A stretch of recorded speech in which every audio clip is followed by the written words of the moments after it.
نشین و تشریف فرما حضرت مولانا مفتی کتاب الدین صاحب، مولانا مفتی محمد عارف اقبال مصباحی صاحب جو بہار سے تشریف لائے ہیں، شہ نشین و تشریف فرما حضرت مولانا انور نظامی صاحب، خطیب مسجد پبلک گارڈن جامع مسجد احسان الحومی صاحب، مولانا حیدر حسین نثار آغا صاحب، مولانا مسعود مشتہری صاحب، مولانا ابو تراب قادری صاحب، مولانا فضل اللہ قادری صاحب، جعفر حسین معراج صاحب، صدر استقبالیہ جشن رحمت العالمین صلی اللہ علیہ وسلم، جناب حاجی میاں سیٹھ صاحب، ٹرسٹی دارالسلام ایجوکیشنل ٹرسٹ، مجلس اتحاد المسلمین کے اراکین اسمبلی و اراکین قانون ساز کونسل، استقبالیہ کمیٹی کے تمام اراکین، مجلس اتحاد المسلمین کے معزز صدور و معتمدین اراکین، پس پردہ بیٹھ کر سننے والی میری زدہ اور ماں اور بہنوں، ابھی آپ نے پچھلے پونے 4 گھنٹے سے الحمدللہ ہم تمام نے علماء کرام اور مشائخین اعظام کے بصیرت افروز خطابات کو سنا،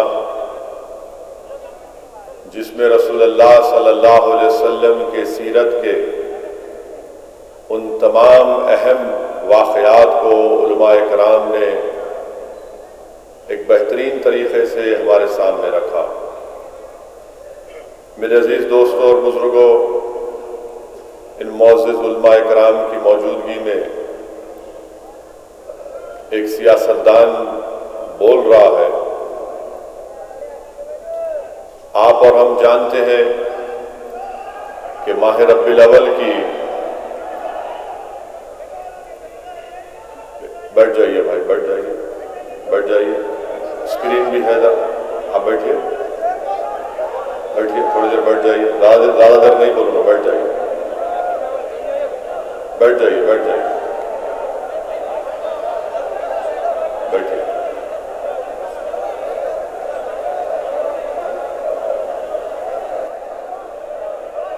میرے عزیز دوستوں اور بزرگوں،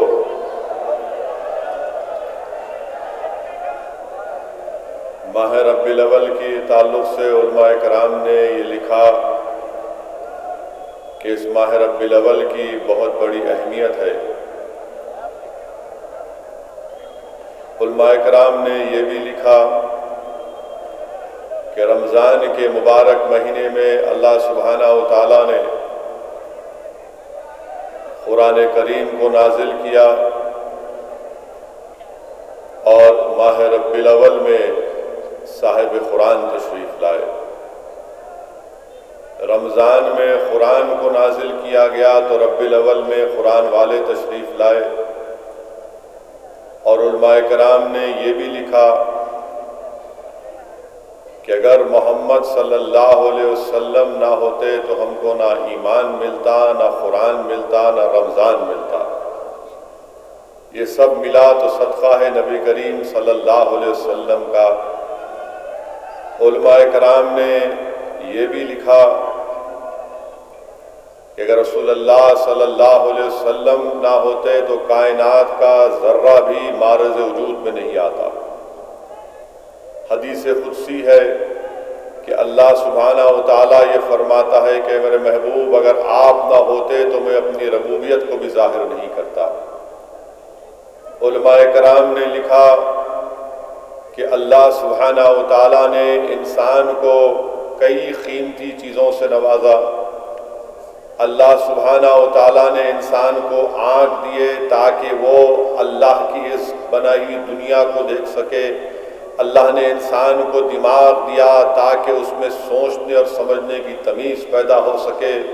اللہ نے انسان کو کان دیے تاکہ وہ آوازوں کو سن سکے۔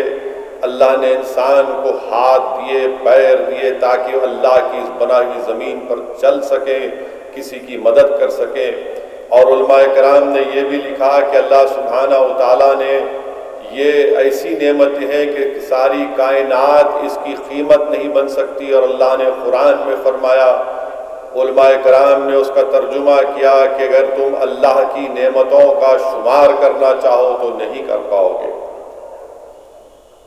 اور کہیں پر اللہ نے یہ نہیں کہا کہ انسان کو میں نے آنکھ دیا اور اس پر احسان کیا، اس کو دماغ دیا اچھے اور برے کی تمیز پیدا کرنے کے لیے اس پر احسان کیا، مگر جب کائنات میں اپنے حبیب محمد صلی اللہ علیہ وسلم کو بھیجتا ہے تو اللہ فرماتا ہے کہ اللہ نے مومنوں پر ایک بہت بڑا احسان کیا اور ان میں ایک عظمت والے رسول کو بھیجا۔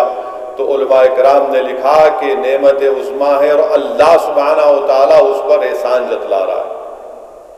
میرے عزیز دوستوں اور بزرگوں، وہیں پر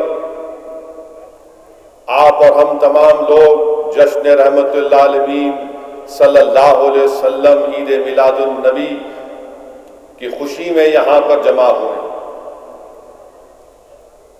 در سمین میں شاہ عبدالرحیم شاہ ولی اللہ رحمت اللہ علیہ اپنے والد شاہ عبدالرحیم رحمت اللہ علیہ کا واقعہ لکھتے ہیں کہ آپ کے والد شاہ عبدالرحیم رحمت اللہ علیہ ماہ ربیع الاول میں میلاد النبی کو مناتے اور اس طریقے سے مناتے کہ وہ کھانا پکا کر غرباؤں میں مساکین میں اس کھانے کو بانٹتے۔ ایک وقت ان کے پاس ایسا بھی آیا کہ ان کے پاس پیسے نہیں تھے، اتنے پیسے تھے شاہ عبدالرحیم رحمت اللہ علیہ کے پاس، شاہ ولی اللہ کے والد کے پاس، کہ وہ بھنے ہوئے چنے خریدے اور میلاد مولود کی برکت کے لیے انہوں نے غریبوں میں بھنے ہوئے چنے بانٹ دیے۔ تو رات میں شاہ عبدالرحیم رحمت اللہ علیہ کے خواب میں رسول اللہ صلی اللہ علیہ وسلم کا دیدار ہوا۔ اللہ کے رسول صلی اللہ علیہ وسلم کے سامنے یہ شاہ ولی اللہ لکھ رہے ہیں کہ میرے والد نے رسول اللہ صلی اللہ علیہ وسلم کو خواب میں دیکھا اور آقا دو عالم صلی اللہ علیہ وسلم رحمت اللہ عالمین کے سامنے ایک برتن میں بھنے ہوئے چنے رکھے ہوئے ہیں، اور رحمت اللہ عالمین ارشاد فرما رہے ہیں کہ عبدالرحیم تو نے یہ کام کر کے بڑا اچھا کام کیا۔ امام سہیلی قاسمی رحمت اللہ علیہ، امام سہیلی لکھتے ہیں کہ شیطان 4 مرتبہ چیخ مار کر رویا۔ پہلی مرتبہ جب اس کو ملعون کہا گیا تو شیطان چیخ مارا اور رویا۔ دوسری مرتبہ جب اس کو آسمانوں سے پسیوں کی طرف پھینک دیا گیا تو شیطان چیخ مارا اور رویا۔ دوسری مرتبہ جب رسول اللہ صلی اللہ علیہ وسلم کی کائنات میں آمد ہوئی تو شیطان چیخ مارا اور رویا۔ اور چوتھی مرتبہ جب سورہ فاتحہ نازل ہوا۔ میرے عزیز دوستوں اور بزرگوں، وہیں پر حاجی امداد اللہ مہاجر مکی رحمت اللہ علیہ رسالہ فیصلہ ہفت مسئلے میں لکھتے ہیں، حاجی امداد اللہ مہاجر مکی رحمت اللہ علیہ لکھتے ہیں کہ فقیر کا مشرب یہ ہے کہ محفل مولود میں شرکت ہوتا ہوں، بلکہ برکت کے اصول کا ذریعہ سمجھ کر اس کو منعقد بھی کرتا ہوں اور قیام میں لطف اور لذیذ اور لذت پاتا ہوں۔ تو میرے عزیز دوستوں اور بزرگوں، اللہ کا شکر ہے، جیسا کہ مولانا احسن الحمومی صاحب نے کہا کہ 2 سال کے عرصے کے بعد آج آپ اور ہم جشن رحمت اللہ عالمین کے اس جلسے کو دارالسلام کے اس تاریخی مجلس اتحاد المسلمین کے ہیڈ کوارٹر میں ہم لوگ جمع ہوئے ہیں، اور یقیناً جو ہمارے بزرگ جو لوگ کووڈ کے پہلی ویو میں، کووڈ کے دوسری ویو میں جن کا انتقال ہو گیا، میری اللہ سے دعا ہے کہ اللہ سبحانہ و تعالیٰ ان تمام مرومین کے خاندان کو اللہ صبر عظیم عطا کرے، اور اللہ سبحانہ و تعالیٰ رسول اللہ صلی اللہ علیہ وسلم کے صدقہ طفیل میں اس وبا کو اللہ آسمانوں پر اٹھا لے۔ میرے عزیز دوستوں اور بزرگوں، ابھی ہم نے مولانا مفتی عارف اقبال مصباحی صاحب نے اپنی تقریر میں انقلاب کا ذکر کیا، انقلاب کا ذکر کیا مفتی عارف اقبال مصباحی صاحب نے۔ میرے عزیز دوستوں اور بزرگوں، رسول اللہ صلی اللہ علیہ وسلم کی زندگی سراپا رحمت ہے، رسول اللہ صلی اللہ علیہ وسلم کی زندگی سراپا رحمت ہے۔ آپ کی حیات طیبہ کائنات کے چپے چپے کے لیے، گوشے گوشے کے لیے، بلکہ زمین و آسمان کے لیے، حجر اور شجر کے لیے، بلکہ کل اولاد آدم کے لیے رحمت ہے۔ اور حضرت نے انقلاب کا ذکر کیا تو مضمون ایک دماغ میں آیا، دنیا میں کئی ریفارمر آئے، کوئی معاشیت کا ریفارمر آیا تو اس نے انقلاب پیدا کیا، کوئی معاشراتی ایک شخص آیا تو اس نے اس میں انقلاب پیدا کیا، کس نے سیاست میں مہارت حاصل کی تو اس میں انقلاب پیدا کیا، کس نے اہل سلطنت میں قابلیت اختیار کی تو اس نے اس کا انقلاب پیدا کیا۔ مگر اگر یہ تمام لوگوں کے انقلاب کو اور ان کے تعلیمات کو دیکھیں گے تو یہ نامکمل تھی، یہ نامکمل تھی۔ مثال کے طور پر اگر کسی نے معاشیات میں انقلاب پیدا کیا تو دولت مندوں نے جب اپنے لیے قانون بنایا تو مزدور اور کمزور اس میں پس گیا، اہل حکومت اور اہل سلطنت نے جب دستور بنایا، قانون بنایا تو اس میں کمزور مجروح ہو گیا۔ تو ساری کائنات میں دنیا کے بنانے سے اور انتہا تک اگر کسی کو اللہ نے سراپا رحمت بنا کر بھیجا تو وہ ذات محمد مصطفیٰ صلی اللہ علیہ وسلم کی، کہ آپ کا وجود رحمت، اس دنیا میں رہنے والوں کے لیے رحمت اور ایک عظیم انقلاب۔ اسی لیے کسی شاعر نے کیا خوب کہا، بلکہ کسی عاشق نے کیا خوب کہا، وہ نبیوں میں رحمت لقب پانے والا، مراد غریبوں کی بر لانے والا، مصیبت میں غیروں کے کام آنے والا، وہ اپنے پراؤں کا غم کھانے والا، فقیروں کا ملجا، ضعیفوں کا ماوا، یتیموں کا والی، غلاموں کا مولا۔ میرے عزیز دوستوں اور بزرگوں، تو ہم نے دیکھ لیا کہ انقلاب لائے مگر وہ انقلاب کا اثر نہیں رہا۔ کوئی انقلاب طاقت کے بلبوتے پر، بندوق کے بلبوتے پر، خون ریزی کے بلبوتے پر انقلاب آیا مگر انقلاب ختم ہو گیا۔ میرے عزیز دوستوں اور بزرگوں، میں آپ کو بتانا ضروری سمجھتا ہوں کہ اللہ کے رسول صلی اللہ علیہ وسلم سے صحابہ کرام بے انتہا محبت کرتے تھے۔ جتنے کائنات میں جس کسی نے اپنی زندگی کو پالا یا چل رہا ہے وہ سب صدقہ نبی کریم صلی اللہ علیہ وسلم کا۔ حضرت مقداد رضی اللہ تعالی عنہ کا واقعہ ہمارے سامنے ہے کہ آپ نے جب دین اسلام کو قبول کیا تو آپ کی کوئی اور ان کے ساتھ ان کے دو ساتھیوں کو 3 بکریاں دی اور کہا کہ مقداد جب تک تم اپنی روزی کا انتظام نہیں کر لیتے 3 بکریاں لو اور اس کا دودھ پیتے رہو۔ تو معلوم ہوا رسول اللہ صلی اللہ علیہ وسلم نے بھوکوں کی بھوک کو مٹایا۔ اب آپ دیکھیے اس کے بعد رسول اللہ صلی اللہ علیہ وسلم مزدوروں کی بات آئی، مزدوروں کی محنت کشوں کی بات آئی تو رسول اللہ صلی اللہ علیہ وسلم نے مزدوروں سے محبت کی، ان کے حقوق کو دنیا کو بتایا اور دنیا نے دیکھا کہ اللہ کے رسول صلی اللہ علیہ وسلم نے مزدوروں کے ہاتھ کو بوسہ دیا۔ حدیث شریف میں ہے کہ اللہ کے رسول صلی اللہ علیہ وسلم نے ایک صحابی کو دیکھا، ان کے ہاتھ بڑے سخت تھے، تو پوچھا یہ ہاتھ تمہارے سخت کیوں ہیں؟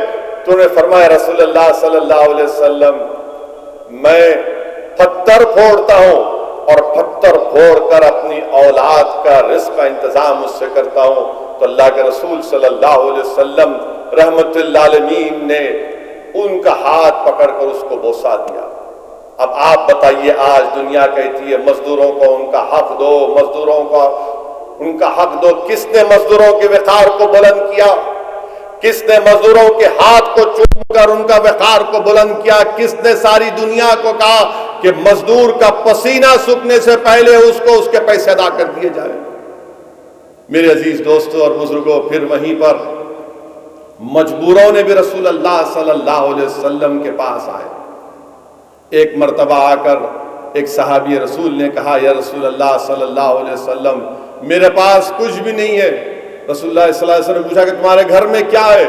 تو کہا کہ ایک چادر ہے جو بچھاتے بھی ہیں اور اوڑھتے بھی ہیں، اور ایک پیالہ ہے جس سے پانی پیتے ہیں۔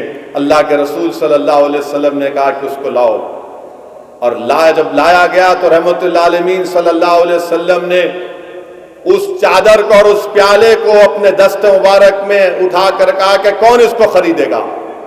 تو کسی نے 1 دینار کی بولی لگائی، کسی نے 2 دینار کی بولی لگائی۔ تو اللہ کے رسول صلی اللہ علیہ وسلم نے 2 دینار میں وہ چادر کو اور پیالے کو فروخت کیا۔ 1 دینار سے ان کو کھانے کا انتظام کرا، اور 1 دینار سے رسول اللہ صلی اللہ علیہ وسلم نے کڑھاڑی خریدی، اپنے دست مبارک سے اس کڑھاڑی میں دستہ لگایا اور ان سے کہا کہ یہ لو جنگل کی طرف جاؤ، لکڑی کاٹو اور 15 دن تک مجھے نہیں دکھنا۔ 15 دن کے بعد وہ آئے اور کہا یا رسول اللہ صلی اللہ علیہ وسلم میں نے 10 دینار کما لی، اس میں سے کپڑے خریدے، اس میں سے کھانا کھایا۔ تو اللہ کے رسول صلی اللہ علیہ وسلم نے کیا ارشاد فرمایا؟ سنو نوجوانوں، ابھی ایسر المومنی نے کہا کہ نوکریاں جا چکی ہیں، تنخواہیں کم ہو چکی ہیں کووڈ کی وجہ سے، تو 1400 سال پہلے محمد مصطفیٰ صلی اللہ علیہ وسلم نے کہا کہ کیا تمہارے لیے بہتر نہیں ہے کہ تم خود محنت کرو اور کسی سے بھیک نہ مانگو؟ اللہ کے رسول صلی اللہ علیہ وسلم نے کہا کہ کیا تم کو یہ پسند ہے کہ اگر تم بھیک مانگو گے تو حشر کے میدان میں تمہارے چہرے پر گدائی کا نشان ہوگا، بجائے اس کے تو تم محنت کرو؟ تو میرے ملت کے غیرت مند نوجوانوں، محنت کرو، مشقت کرو۔ رسول اللہ صلی اللہ علیہ وسلم کی نظروں میں عزت کو پیدا کرنا ہے تو نوجوانوں خوب محنت کرو، مشقت کرو، پسینہ بہاؤ، حلال کی کمائی کھاؤ۔ میرے عزیز دوستوں اور بزرگوں، میری عزت دار ماں اور بہنوں، اللہ کے رسول صلی اللہ علیہ وسلم کسانوں کے لیے بھی رحمت۔ اب پورے ملک میں کسانوں کا احتجاج چل رہا ہے، پورے ملک میں کسانوں کا احتجاج چل رہا ہے۔ اللہ کے رسول صلی اللہ علیہ وسلم کاشتکاری کو، کاشتکاروں کو اور باغبانی کو رسول اللہ صلی اللہ علیہ وسلم جانتے کہ اتنا محنت کا کام ہے، اور رحمت اللہ عالمین صلی اللہ علیہ وسلم نے کیا کہا کہ جو کسان جو کاشتکاری کرتا ہے، جو پودا لگاتا ہے اور اس پودے سے اناج نکلتا ہے، اور اگر کوئی انسان، کوئی چڑیا اس کو کھاتی ہے تو کسان کے لیے صدقہ ہے۔ آج ساری دنیا کہہ رہی ہے کہ سرسبز و شاداب کرو، گرینری لگاؤ، گرینری لگاؤ۔ ارے گرینری لگانے کا دائی کون ہے؟ محمد مصطفیٰ صلی اللہ علیہ وسلم۔ میرے عزیز دوستوں اور بزرگوں، پھر ہم یہ بھی دیکھتے ہیں کہ اللہ کے رسول صلی اللہ علیہ وسلم قرآن کریم میں اللہ سبحانہ و تعالی سورہ احزاب کی وہ آیات، سورہ احزاب کی آیات، چھٹی آیات، جس میں اللہ رسول اللہ صلی اللہ علیہ وسلم کی عظمت کو بیان کرتا ہے اور کہتا ہے، مقام بتاتا ہے کہ نبی مومنوں کی جان کے مالک ہیں، اور رسول اللہ صلی اللہ علیہ وسلم کی بیویاں مومنین کی مائیں ہیں۔ علماء کرام نے لکھا،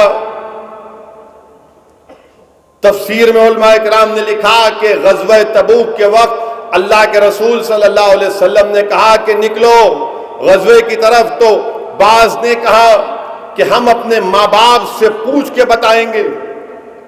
اللہ کے رسول صلی اللہ علیہ وسلم کے اس فرمان کو انہوں نے اپنے ماں باپ کی رائے پر موقوف کیا تو اللہ کو پسند نہیں آیا، تو اللہ نے کہا کہ تمہاری جانوں کے مالک محمد صلی اللہ علیہ وسلم ہیں، تم نے جب مسلمان ہونے کا اقرار کر لیا تو تم نے اپنی جان رسول اللہ صلی اللہ علیہ وسلم کو دے دی۔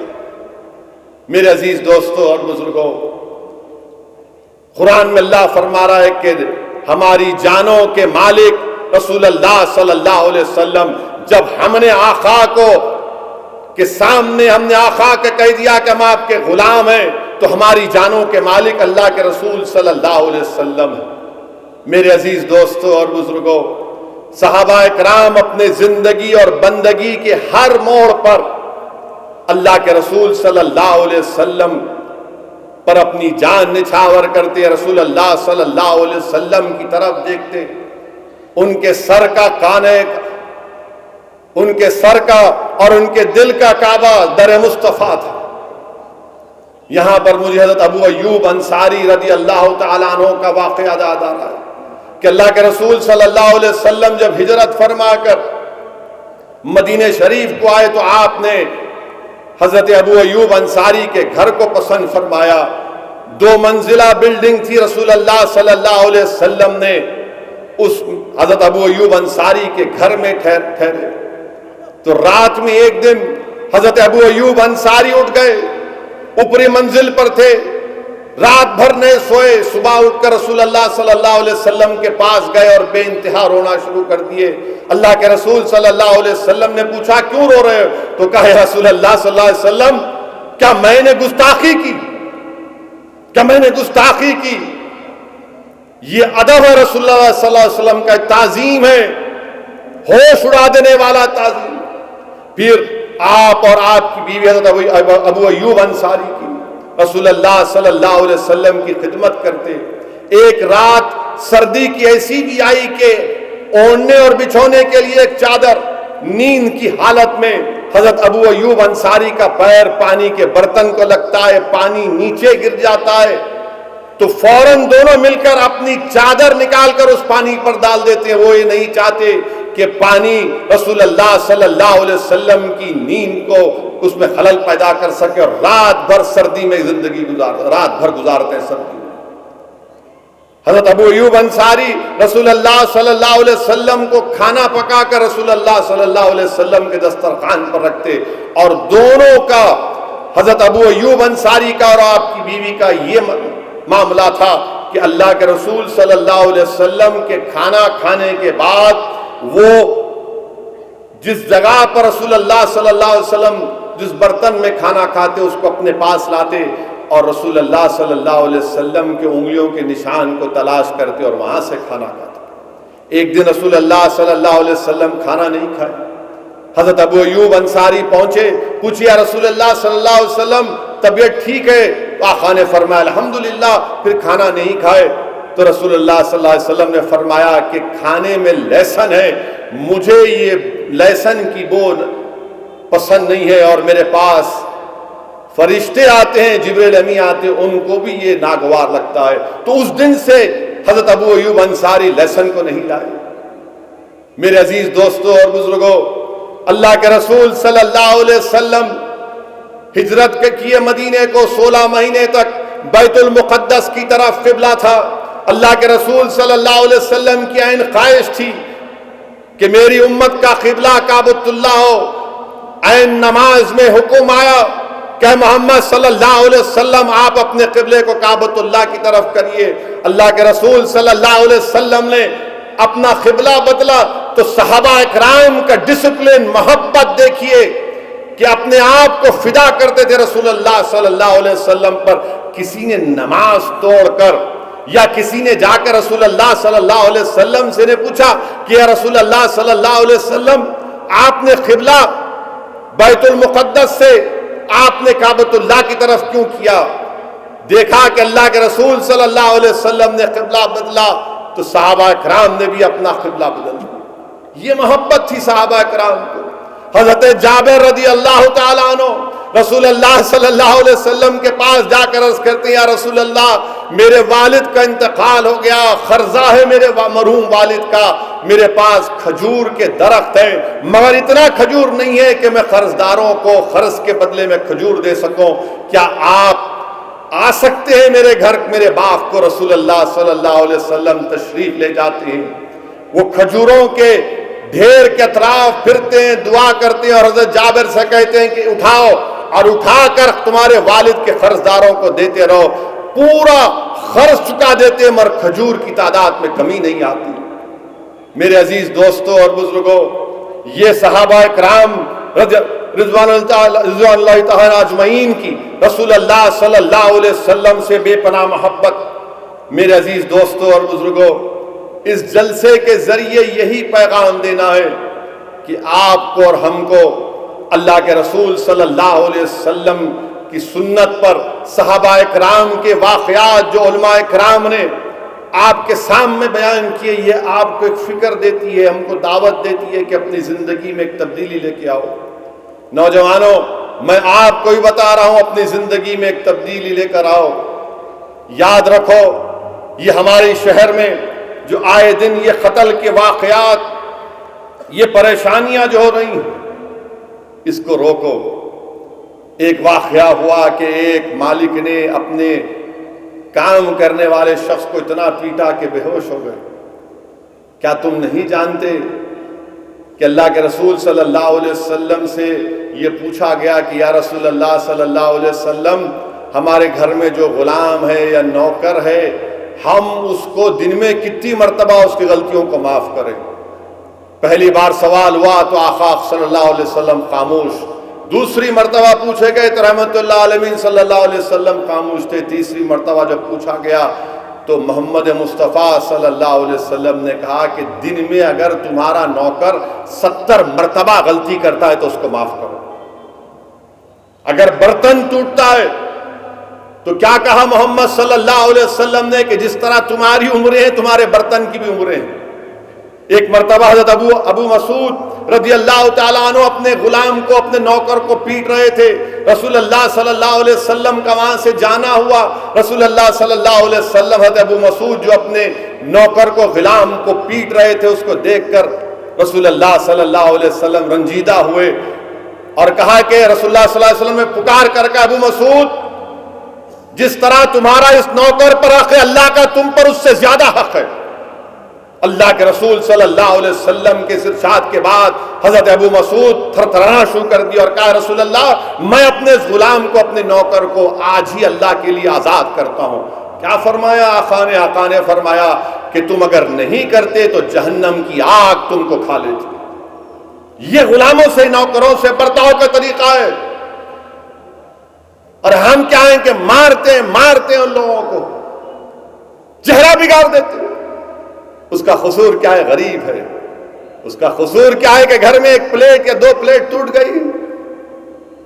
رسول اللہ صلی اللہ علیہ وسلم کے ارشاد کو یاد رکھو۔ میرے عزیز دوستوں اور بزرگوں، قوم اور ملت کے غیور نوجوانوں، مسلمانوں کا مستقبل تم ہو اور تم کو یہ برائیوں کو روکنا ہے۔ اگر کوئی قتل کر رہا ہے تو یاد رکھو آقا نے فرمایا کہ ہم سے نہیں ہے، جو برائیاں کرتا آقا نے فرمایا کہ ہم سے نہیں ہے، ہم سے نہیں ہے۔ جو قتل کر رہا ہے یاد رکھو حشر کے میدان میں سب سے پہلے فیصلہ اللہ اس کا کرے گا جس کا تم نے ناحق قتل کیا۔ رب کائنات جج ہوگا۔ آج کے زمانے کا کوئی ایڈوکیٹ کوئی وکیل نہیں ہوگا تم کو بچانے کے لیے۔ اللہ کے سامنے وہ مقتول کھڑا ہو کر کہے گا اللہ اس نے مجھے مارا تھا، میری جان لی تھی، تو اللہ کے سامنے تم کیا کرو گے؟ آج تم بچ جاؤ گے اپنی طاقت یا اپنے انفلوئنس پر، مگر اللہ کے سامنے تو حساب ہوگا نا۔ ایک قتل کرتا ہے تو ایک بیوی بیوہ ہو جاتی ہے، بچے یتیم ہو جاتے ہیں، اور ضعیف ماں باپ اپنی بڑھاپے کا سہارا کھو دیتے ہیں۔ شرم آنی چاہیے ان ظالموں کو، شرم آنی چاہیے ان لوگوں کو بھی کہ اگر کسی کا قتل ہو رہا ہے تو آپ فون نکال کے ریکارڈنگ کر رہے ہیں۔ 3 مار رہا 4 مار رہا. دیکھیں اس کو میں وائرل کرتا ہوں. ارے وہ سیل فون اٹھا کے ظالم پہ مارتے سر پہ کم سے کم تو ڈر جاتے یہ تمام بزدل لوگ, مگر ریکارڈنگ کرنے کا شوق ہے.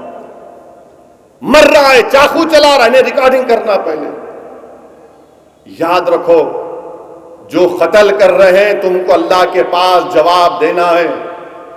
کوئی اس وقت نہ جج نہ کوئی وکیل بچائے گا, اللہ حساب کرے گا. اور بچو, سب سے پہلے قیامت میں حساب کتاب ناحق کسی کے قتل کرنے والے کا ہو.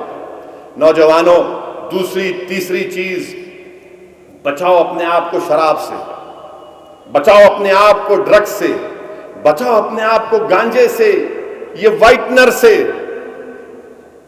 تم میرا مستقبل ہو, اگر تم ہی سٹا مار کے سو گئے تو پھر کیا ہوگا؟ نہیں, یہ نہیں ہے. دیکھیں آپ, اگر تم سٹا مار کر سو جاؤ گے تو زمانہ تم پر چل کر چلا جائے گا, تم کو لاش بنا دے گا.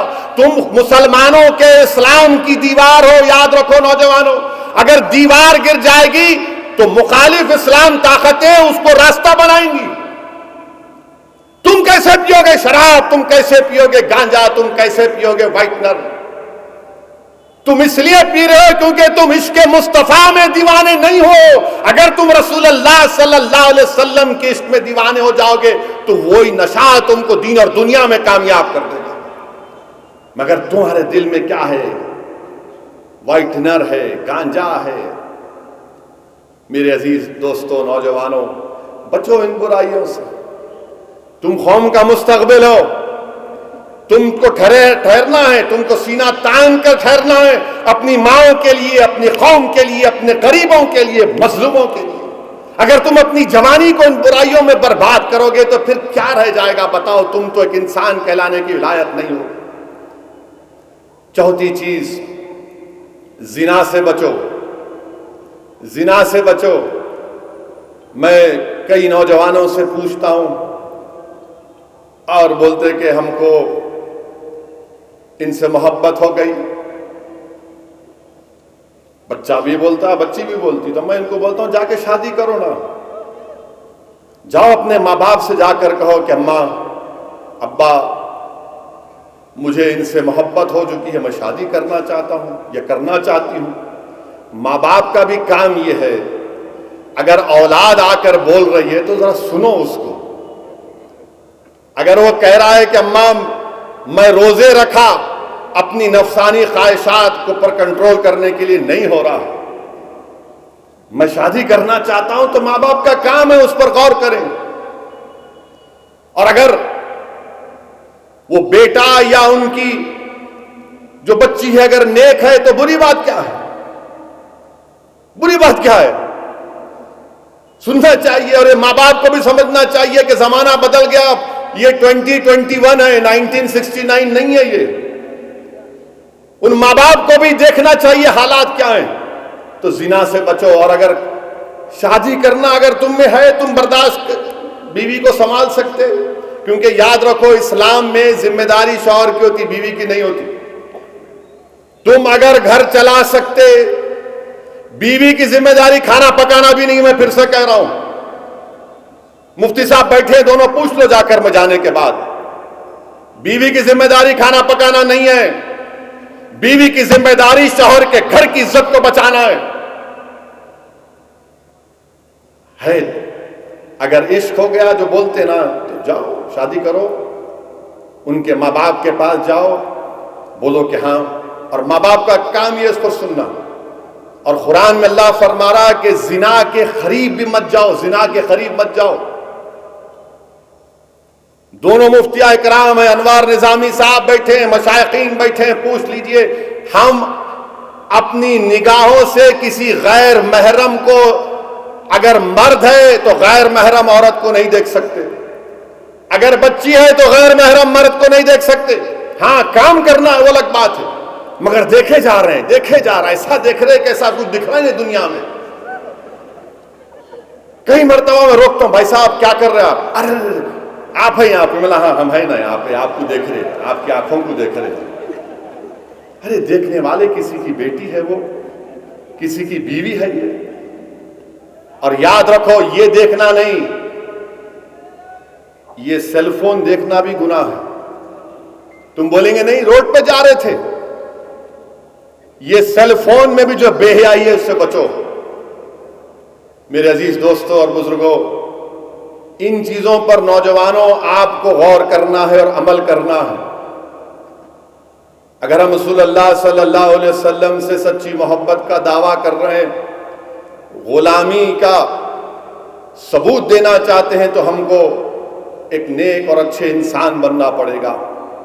اور یہ کیا ہے کہ اگر کوئی برقعے میں بچی جا رہی تو آپ اندر سے آپ کی مردانگی میں تکلیف آتی ہے، کیسا جا رہی، انہیں برقع پہن کے ہماری بچی، روکو اس کو، انہیں برقع نہیں پہن کے گئے تو نہیں، کوئی بات نہیں۔ اور اگر مسلمان بچہ بچی کو بٹھا رہا تو اپنا بھائی ہے، گناہ نہیں، اس کا گناہ نہیں ہے۔ اور آپ کون ہوتے بھائی کسی کو روکنے والے؟ آپ ہوتے کون؟ آپ کیا سعودی عرب کی پولیس ہے؟ وہ بھی ختم ہو گئی وہاں پہ۔ آپ کا کام نہیں ہے قانون کو ہاتھ میں لینا، خواہ مخواہ روکتے، کیسا بک کر لیتے۔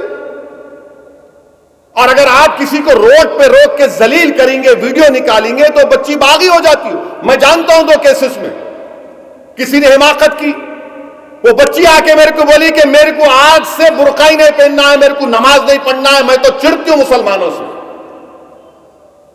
کیوں پوچھا میں؟ میرے کو ذلیل کیا۔ کیا بولی بچی کہ ہاں میں گناہ کری، انہوں فیصلہ کرنے والے، اللہ فیصلہ کرنے والا ہے میرا۔ اور پھر اس بچی نے کہا کہ اسد صاحب یہ لوگ گناہ میرے کو روک رہے، نہ چلو میری شادی کراؤ۔ میرے ماں کے پاس بہرحال اس کی جو بھی چیزاں تھی۔ یہ کیوں کر رہے آپ؟ یہ غلط ہے یہ۔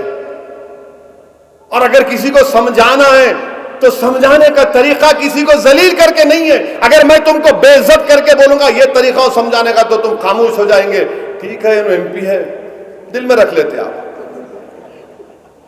کسی کو ذلیل کر کے نہیں سمجھا سکتے، محبت سے سمجھانا ہے، اخلاق کے دائرے میں رہ کر سمجھانا ہے۔ یہ کام آپ کو کرنا ہے۔ یہ چھوڑو ان چیزوں کو، نہیں کیسا جا رہے انہوں، کیسا لے کے جا رہا انہیں۔ ارے میرے بھائی کیسا لے کے جا رہا تو کبھی اپنے جھانک کے دیکھو، تمہارے میں ہم میں کتنے غلطیاں ہیں، برائیاں ہیں۔ کیا کہا مفتی صاحب نے ابھی الہ آباد کے کہ اپنے آپ کو یہ سمجھو کہ میں سب سے کمزور ہوں، میں سب سے بڑا گناہگار ہوں۔ کہا نا ابھی انہوں نے کہ یہ سمجھو کہ میں سب سے بڑا گناہگار ہوں، مجھ میں خطائیں ہیں اور ہیں۔ یہ تو اللہ کا کرم ہے کہ اللہ ہمارے گناہوں کو دنیا کے سامنے نہیں لے کر آتا، یہ اس کا کرم ہے، اس کا فضل ہے، صدقہ نبی کریم صلی اللہ علیہ وسلم کا۔ اور یہ جو لوگ قتل کر رہے ہیں، میں ان سے بھی اور ان کے تمام لوگوں سے کہنا چاہ رہا ہوں کہ سرزمین حیدرآباد کے لوگ آپ سے اب دوری اختیار کریں گے۔ یہ قتل کرنے والے، ارے باپ کو مار دیا، کیا بیٹا باپ کو مار سکتا ہے؟ بتاؤ آپ، ضعیف باپ کو مار دیے۔ کیا کوئی بھائی مل کے اپنی بہن کو مار سکتا ہے؟ بہن کو مار دیے۔ اچھا حد تو یہ ہو گئی کہ چندولار بارادری حیدرآباد میں ایک ہماری بہن، ہماری بیٹی، ایک بیٹی کو پیدا کی، دوسری حاملہ ہے، اولاد ہے، تو معلوم ہو گیا کہ پیٹ میں بیٹی ہے، اتنا تنگ کیے ساس سسرے کو خودکشی کر لی۔ تمہاری بہن ہے وہ، تمہاری بیٹی ہے وہ، تمہاری بیوی ہے وہ، بتاؤ اس باپ پر کیا گزرتی ہوگی، اس ماں پر کیا گزرتی ہوگی۔ اور یہ ہم کو یہ ساس سسرے کا جو کانسیپٹ ہے بدلنا پڑے گا۔ بیوی کا کام ساس کے پیر دبانا نہیں ہے، میں کھل کے کہہ رہا ہوں۔ بیوی کا کام ساس سسرے کی خدمت کرنا نہیں ہے۔ بیوی ہے تمہاری، نوکرانی نہیں ہے وہ، تمہارا کام ہے، تمہاری ماں ہے، تمہارا باپ ہے، تمہاری خدمت کرنا یہ تمہارا کام ہے، بیوی کا کام نہیں ہے۔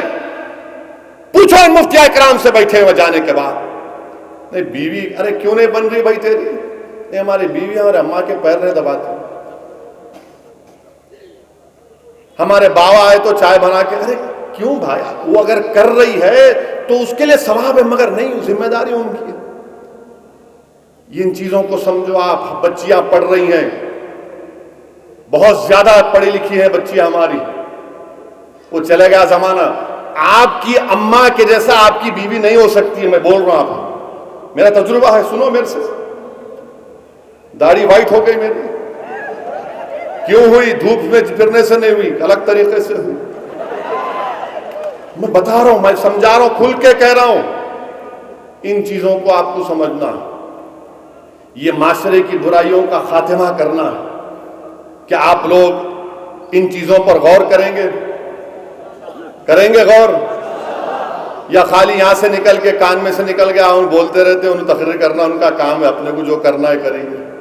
نہیں، عمل کرنا ہے. آج ہم سرکار دو عالم صلی اللہ علیہ وسلم کا جشن رحمت للعالمین کے جلسے میں جمع ہوئے ہیں. یہاں سے ایک نیت کرو، ایک عزم کرو. نوجوانوں، تم مستقبل ہو مسلمانوں کے، تم مستقبل ہو. اگر تم ایسا کرو گے تو پھر کیا رہے گا؟ کیا بچے گا؟ بتاؤ. پھر کیا بچے گا؟ بتاؤ نا. کون لڑے گا پھر؟ کون اٹھے گا؟ کون باطل طاقتوں سے مقابلہ کرے گا؟ کون فرقہ پرستوں کے خلاف ایک شیشہ پلائی ہوئی دیوار بن کر کھڑا ہوگا جب تم میں یہ برائیاں پیدا ہو جائیں گی؟ اس لیے میرے عزیز دوستوں اور بزرگوں، ان تمام چیزوں پر آپ کو غور کرنا ہے. اور پھر ایک اور اہم بات، مجلس اتحاد المسلمین کے خلاف، ہمارے خلاف ہر چیز میں، یعنی صبح میں مرغی انڈا نہیں دی، اسد الدین اویسی کو ویسے نہیں دی، یعنی ہر چیز میں نہیں، انہوں کرے انہوں کرے انہوں کرے انہوں کرے. گھر میں انہوں کو کچھ ہو گیا، ارے انہوں گئے تھے اسد صاحب ہوں گے، انہوں کرے، صدر صاحب کرے ہوں گے. الیکشن لڑ رہے جا کر ہم اتر پردیش میں، کیوں جا رہے آپ؟ کیا ضرورت ہے آپ کو؟ ارے جا رہے بھائی، کیوں نہیں جانا؟ نہیں، وہاں کیوں جاتے صاحب؟ آپ اتنی دور کا سفر کیوں کر رہے آپ بارش میں تقریر کرے، پورا بھگ گئے. ایک صاحب میرے کو فون کر کے بولے، میں آپ کی داسنا کی تقریر دیکھا، پورا پانی میں بھگ گئے. آپ تقریر کر رہے، لوگ بھی بھگ رہے آپ کے ساتھ، یہ کیا بات ہے؟ میں بولا آپ کو کیا تکلیف ہو رہی ہے؟ آپ پانی میں بھیگے کیا؟ آپ کو پانی آیا کیا؟ ارے نہیں، میں دیکھ رہا ہوں نا. کیوں جا رہے آپ پانی میں بھگ کے؟ آپ تقریر کر رہے، وہ لوگ بھی تھالی مار رہے، نعرے لگا رہے. ملا بھائی صاحب، وہ دیوانوں کی ٹیم ہے، ہم بھی دیوانے. ہم پانی میں بھگ کے بات کرتے، ہم پانی میں بھی بھگتے، آگ میں بھی کودتے، تلواروں سے بھی مقابلہ کرتے، زبان سے بھی کرتے، سب سے کرتے. تم کیا کرتے؟ تم خالی صوفے پہ بیٹھ کے، اچھا اس کے بعد صوفے سے اٹھنا ہے، یوٹیوب 2 منٹ کا ویڈیو بنا دیتے، 2 منٹ کا. ہم آئے دیکھو ایسا. ارے یہ زمین پہ جاؤ، رسول اللہ صلی اللہ علیہ وسلم کا جلسہ ہے. کیا آقا دو عالم صلی اللہ علیہ وسلم نے یہ پیغام نہیں دیا اپنی امت کو کہ دعا بھی کرو اور میدان میں آؤ اپنی دعاؤں کو آزمانے کے لیے؟ کیا رسول اللہ صلی اللہ علیہ وسلم، کیا رسول اللہ صلی اللہ علیہ وسلم کے دندان مبارک شہید نہیں ہوئے؟ کہ اللہ کے رسول صلی اللہ علیہ وسلم کو طائف کے سفر میں اپنے خون میں نہانا پڑا؟ کہ اللہ کے رسول صلی اللہ علیہ وسلم، ہم نے ابھی سنا کہ شاہ بن ابی طالب میں بائیکاٹ ہوا، اونٹ کی اجڑی ڈالی گئی جس مبارک پر. صدیق اکبر کو اتنا مارا گیا کہ چہرے پر ناک نہیں دکھ رہی تھی صدیق اکبر کی. نواز رسول کو کربلا میں شہادت دینا پڑا. ایک نہیں، اہل بیت کے پورے خاندان کے لوگ اپنی گردنوں کو کٹا دیے. اور تم بول رہے کیا کر رہے، کیوں جا رہے بھائی؟ کیوں خطرہ مول لے رہے آپ؟ کیا کریں گے؟ ضد ہے خطروں سے مقابلہ کرنے کی، خطرہ مول لے رہے. تم میری زندگی کی گارنٹی لیتے کیا؟ میں کل تک صبح تک زندہ رہوں گا، کوئی کسی گارنٹی نہیں لے سکتا. آج سے 2 دن پہلے ایک صاحب میرے کو بولے صبح دارالسلام کو آ رہا ہوں میں، آپ رہیں گے؟ بولا بالکل آئیے. معلوم ہوا فجر کی نماز پڑھے، لیٹے، انتقال ہو گیا. زندگی کا کوئی بھروسہ نہیں ہے. تو اس لیے، اور ہمارے جو غیر مسلم دوست ہیں بولتے کیا یار کیوں اتنی محنت کر رہا ہے؟ میں ان کو بولتا ہوں بھائی صاحب ہمارے پاس اونلی ون لائف ہے، اونلی ون لائف، ری انکارنیشن تو ہے ہی نہیں اپنے پاس، ایک زندگی گزارنے دو نا میرے کو، جیسا چاہتا گزارنے دو میرے کو، تم کو کیا تکلیف ہوگی؟ مگر ان کو تکلیف ہر چیز میں۔ بہار میں الیکشن لڑے، بہت پکارے، اللہ نے کامیابی دی، سیمانچل کی سرزمین پہ لاکھوں سلام، اللہ نے ان کے دلوں میں مجلس کی محبت ڈال دی۔ آپ اتر پردیش میں لڑ رہے، یوگی کو ہرائیں گے ہمارا مقصد ہے، مودی کو ہرائیں گے ہمارا مقصد ہے۔ مودی کی آنکھ میں آنکھ ڈال کر بھارت کی پارلیمنٹ میں اگر بہادری کے ساتھ تمام دلائل کے ساتھ اگر کوئی بولتا ہے تو اس کا نام اویسی اور امتیاز جلیل ہے۔ اب یہ لوگوں کو سمجھ میں نہیں آتا، انہوں خالی یوٹیوب 2 منٹ کا خالی 2 منٹ کا خالی، یعنی تو فون کرتے، فون، یہ پورے ایسے باکڑے پہلوان، یا فون یا یوٹیوب۔ ارے آؤ میدان میں آؤ، ہاں مجھے یہ فخر ہے کہ میرے سرزمین دکن سے میرا تعلق ہے، بالکل فخر ہے۔ ہم یہاں سے نکل کر اتر پردیش جا رہے، بہار جا رہے، مہاراشٹر جا رہے، جھارکھنڈ جا رہے، تمل ناڈو کو جا رہے، کیوں جا رہے؟ کس لیے جا رہے؟ ایک تڑپ ہے، ایک تکلیف ہے کہ ناانصافی ہو رہی ہے، انصاف ہونا چاہیے۔ اور الزامات ہم پہ لگاتے، میرے کوئی فکر نہیں، الزام لگاؤ، جتنا الزام لگاتے لگاؤ، مجھے کچھ ہونے والا نہیں ہے۔ تم جتنا مجھ پہ الزام لگاؤ گے اتنی شدت سے میں کام کروں گا انشاءاللہ۔ جتنا تم میرے خلاف بولو گے میں اور طاقت سے کام کروں گا۔ تم جتنا پکارتے پکارو، میرے حوصلے میں، میرے عزم میں کمی آنے والی نہیں ہے۔ تم نہیں جانتے اسد الدین اویسی کو، میں سلطان صلاح الدین اویسی کا بیٹا ہوں۔ تم جتنا بولتے بول لو۔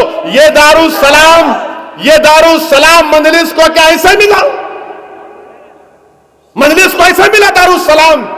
پوچھو پاشا قادری سے، جب دارالسلام کے لیے عبدالواحد اویسی کو 11 سال مقدمہ لڑنا پڑا، مقدمہ جیتے تو سالار اندر آئے دارالسلام کے، گھس کے نکال کر سامان پھینکا۔ یہ عمارت انجینئرنگ کالج کی، یہ تمام عمارتیں گھر میں بیٹھنے سے بنی،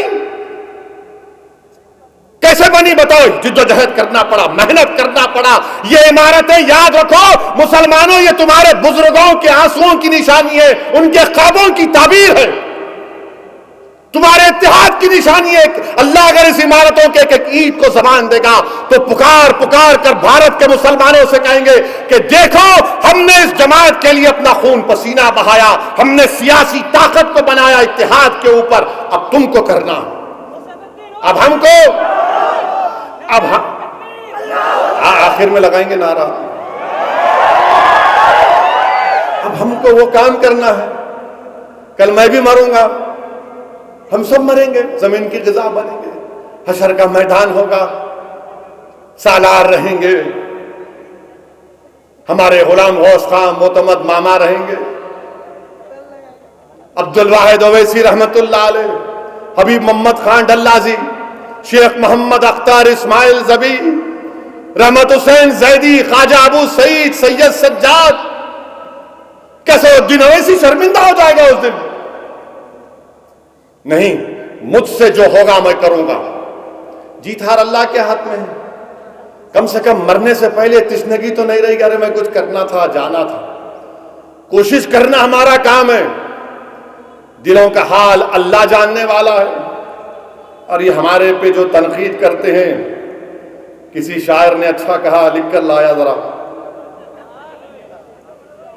یہی تو امتحان ہے تنویر، یہی تو امتحان ہے تنویر، کس نے کس کو خوش کرنا ہے، یہی تو امتحان ہے تنویر، کس کو خوش کرنا ہے، لیکن حشر کو ہوگا معلوم کہ جیتا کون اور ہارا کون، حشر کو ہوگا معلوم کہ جیتا کون اور ہارا کون، اور ہم سوئے حشر چلیں گے شاہ ابرار کے ساتھ، ہم سوئے حشر چلیں گے شاہ ابرار کے ساتھ، اور قافلہ ہوگا رواں قافلے سالار کے ساتھ.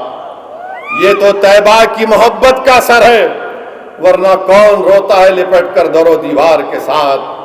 اے مظہر ہم بھی سنیں گے کوئی نعت رنگین، گر ملاقات ہوگی شاعر دربار کے ساتھ. میرے عزیز دوستوں اور بزرگوں، اپنے ہمت اور حوصلوں کو بلند رکھو.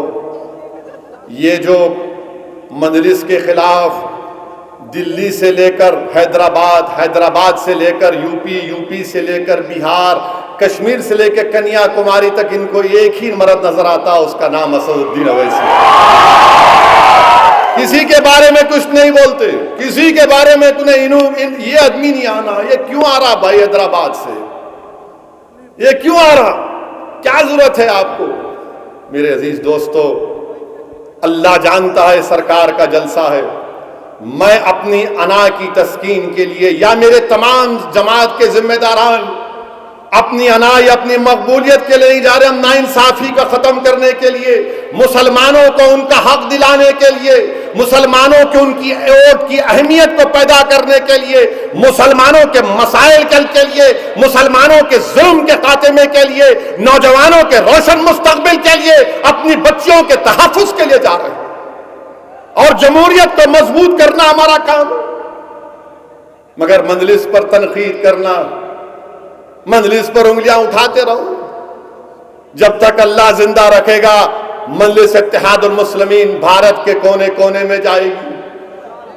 اور پھر میرے عزیز دوستوں اور بزرگوں، ہم ہمارے وزیر اعظم کو ہی بولنا چاہیں گے، وزیر اعظم کو ہی بولنا چاہیں گے. وزیر اعظم جو ہے دو چیزوں پر زبانی نہیں کھولتے، باقی سب پہ بولتے ہوں. ایک ہے پیٹرول 100 روپے ہو گیا،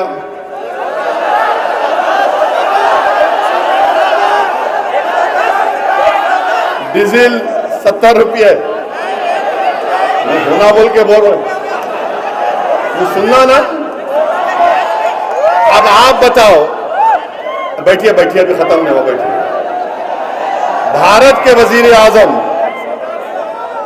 بھارت کے وزیر اعظم پیٹرول پہ کچھ بولتے ہی نہیں، ڈیزل پہ کچھ بولتے نہیں. قیمتیں آسمان کو چھو رہی ہیں، بھارت کے وزیر اعظم کچھ نہیں بولتے. سنچری ہو گئی پیٹرول ڈیزل کی، مگر پردھان منتری بول رہے متروں فکر مت کرو. اور چین ہمارے ملک میں گھس کے بیٹھ گیا. جب پلوامہ پاکستان نے کیا تو موڈی نے کہا تھا گھر میں گھس کے ماریں گے، ہم نے کہا مارو گھس کے. مگر اب چین ہمارے گھر میں گھس کے بیٹھا ہے، انہوں کچھ ہی نہیں کر رہا. ڈیمچاک میں، ڈیپسانگ میں، ہاٹ سپرنگ میں چین بیٹھا ہوا ہے.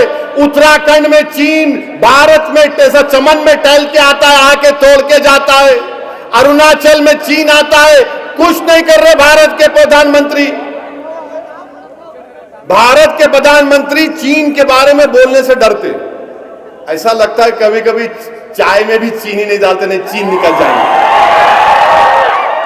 اور تیسری بات، ہم بھارت کے پردھان منتری سے یہ پوچھنا چاہ رہے، موڈی جی 9 فوج کے سپاہی ہمارے بہادر مارے گئے. کتنے؟ 9 فوج کے سپاہی مارے گئے. اور 24 تاریخ کو انڈیا پاکستان کا T20 ہوگا. موڈی جی کیا آپ نے نہیں کہا تھا کہ فوج مر رہی ہے اور منموہن سنگھ کی سرکار بریانی کھلا رہی ہے؟ 9 فوج کے سپاہی مر گئے تو آپ T20 کھیلیں گے. پاکستان کشمیر میں T20 کھیل رہا ہے بھارت کے لوگوں کے جانوں سے.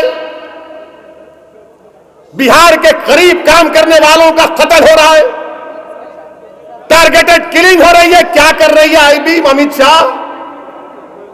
انٹیلیجنس کیا کر رہا ہے کشمیر میں؟ ہتھیار آ رہے ہیں اور آپ کے میچ کھیلیں گے. پاکستان کے پاس سے ٹیررسٹ آ رہے ہیں. کون سا سیز فائر آپ نے کیا LOC پر؟ کیوں کیا آپ نے ایسا سیز فائر کیا کہ ڈرون سے ہتھیار آتے ہیں؟ 370 نکالا تو بہت بولے تھے، سب ختم ہو گیا کشمیر میں. کیا ختم ہوا؟ کچھ ختم نہیں ہوا. ٹارگیٹڈ کلنگ کشمیر میں ہو رہی ہے. یہ مودی سرکار کی ناکامی ہے جو کشمیر میں ہو رہا ہے۔ آپ کے پاس کوئی پالیسی نہیں ہے ٹیررزم کے اوپر۔ اور میرے عزیز دوستوں، بزرگوں، میں نے آج ایک 27 سالہ نوجوان سے یہ پوچھا کہ بتاؤ تم کو موجودہ بھارت کیسے لگتا ہے؟ یہ 27 سال کا نوجوان ہے،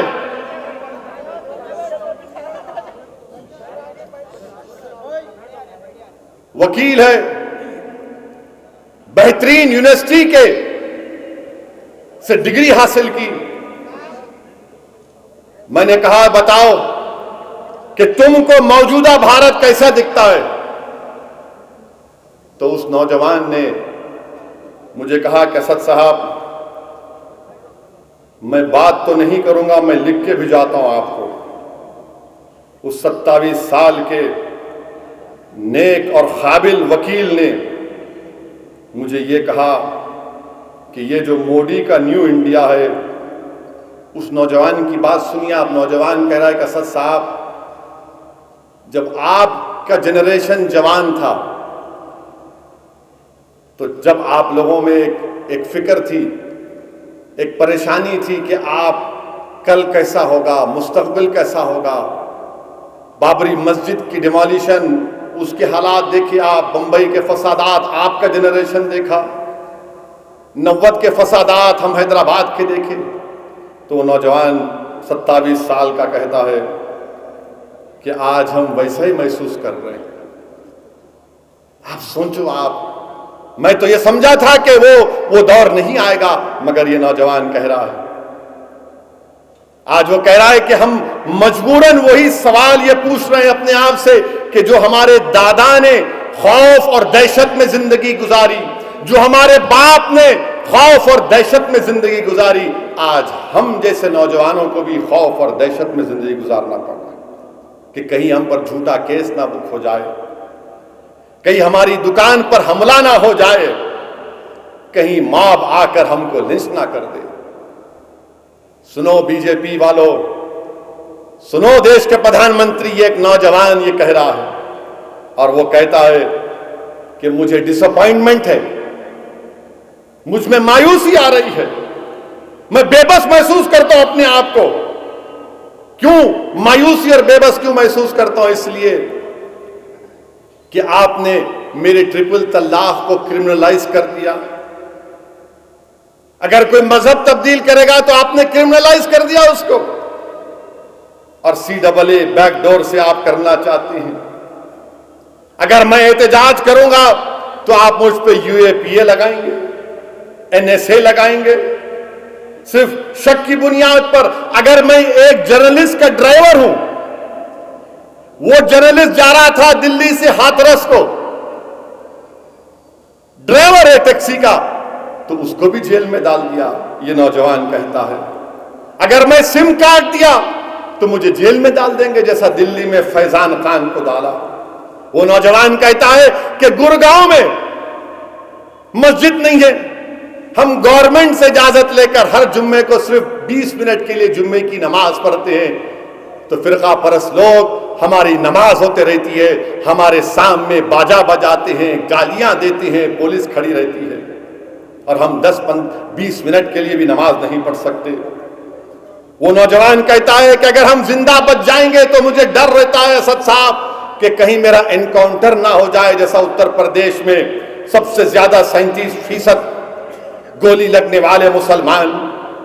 وہ نوجوان یہ بھی کہتا ہے کہ جس طرح آسام میں معین الحق کون تھا معلوم آپ کو؟ آسام میں معین الحق بھارت کا شہری تھا، وہ لکڑی لے کر احتجاج کر رہا تھا اپنی زمین کی، تو گولی مار دی گئی۔ جب ایک مسلمان کی لاش زمین پر پڑی تھی تو ایک بہادر فوٹوگرافر اس لاش کے اوپر کودتا ہے، جوتے مارتا ہے۔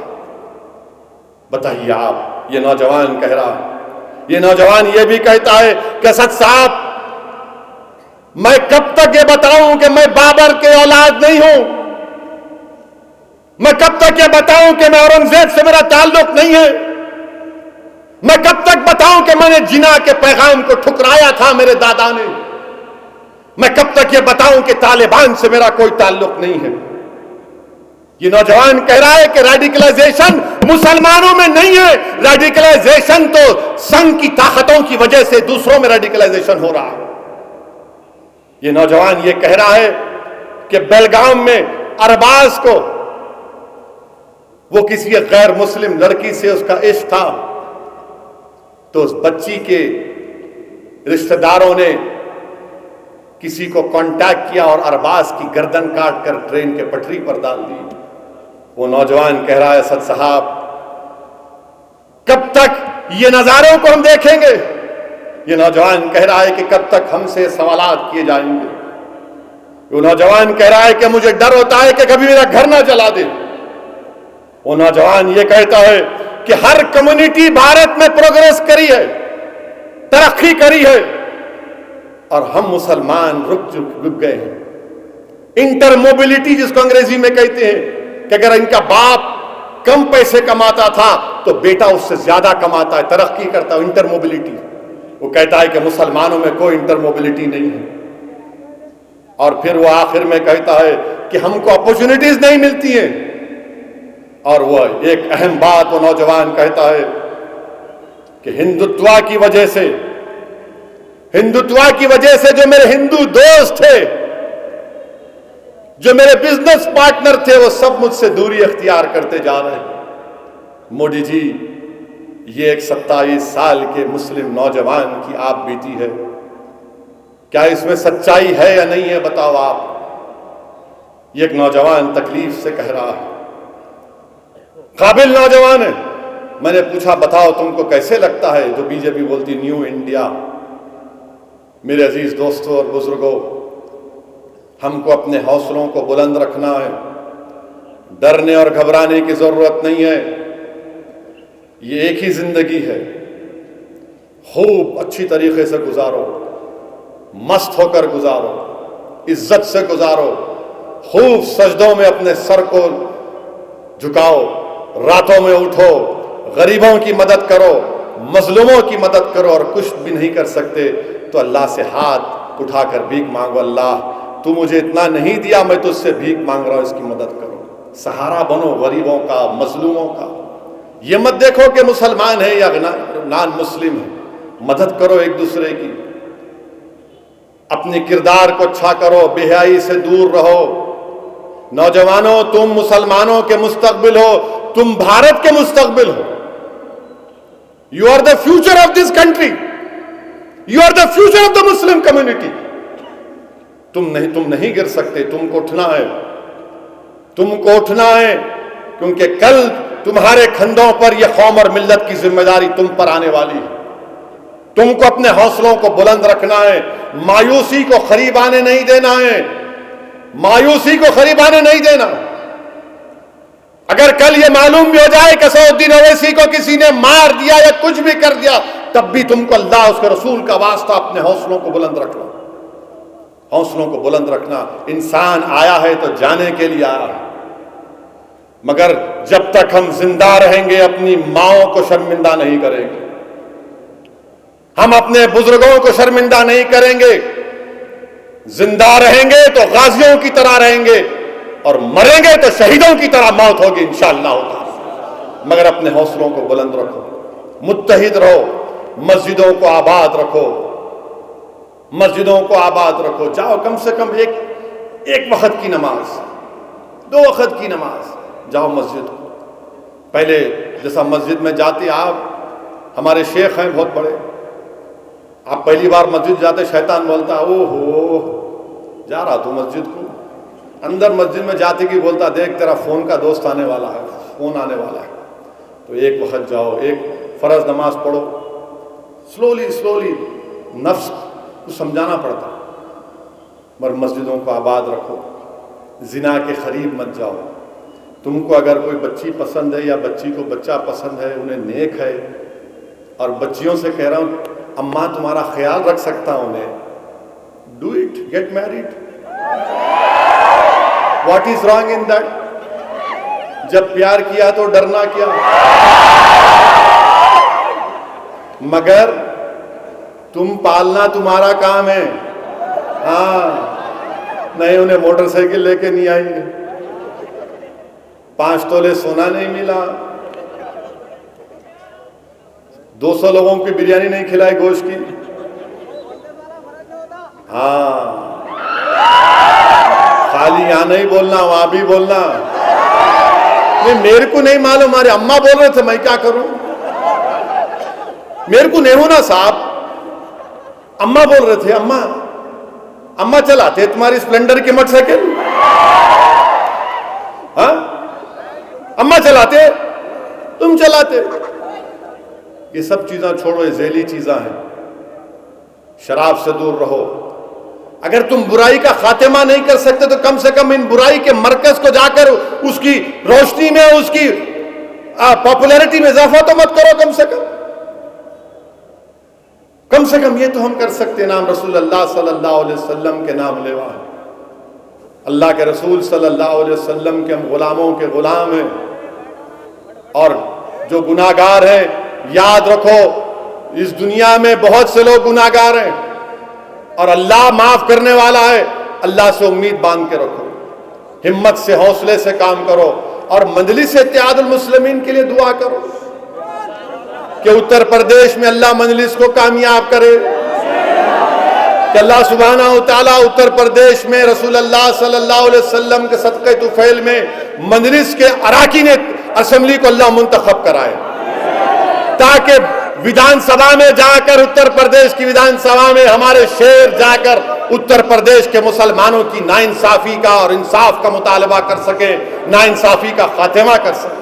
اتنا تو آپ کر سکتے نا. اور کل جلوس نکلے گا نا. ارے کیا کر رہے، ٹھہر جاؤ، گھر میں لے.